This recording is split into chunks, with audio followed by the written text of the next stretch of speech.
பார்க்குறீங்க இல்லை எங்கேயாச்சும் கிடைக்குது அப்படின்னா கண்ணு மூடிட்டு உடனே வாங்கி சாப்பிட்ருங்க சொல்லுவேன். ஏன்னா அந்த அளவு சத்துக்கள் அடங்கியிருக்காம். அதோடு மட்டும் இல்லாமல் தற்போது நடத்திய ஆராய்ச்சி எவ்வளோ தெளிவாக சொல்லியிருக்காங்க.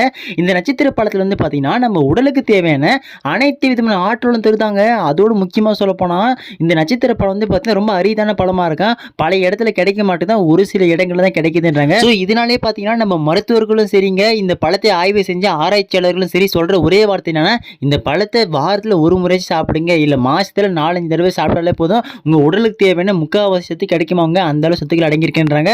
ஸோ அதெல்லாம் என்னென்ன அப்படின்னு பார்க்கலாம். அதுக்கு முன்னாடி இது போன்ற பயனுள்ள தகவல்கள் நீங்கள் தினந்தோறும் செஞ்சுக்க நம்ம சேனல் சப்ஸ்கிரைப் பண்ணாம இருக்கீங்க, டக்குன்னு சப்ஸ்கிரைப் பண்ணுறேங்க. சரி வாங்க அதெல்லாம் என்னென்ன அப்படின்னு பார்க்கலாம்.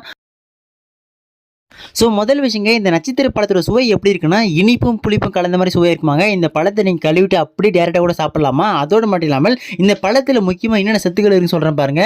Vitamin C, vitamin B, sodium, potassium, இரும்பு சத்து, மேக்னீசியம் போன்ற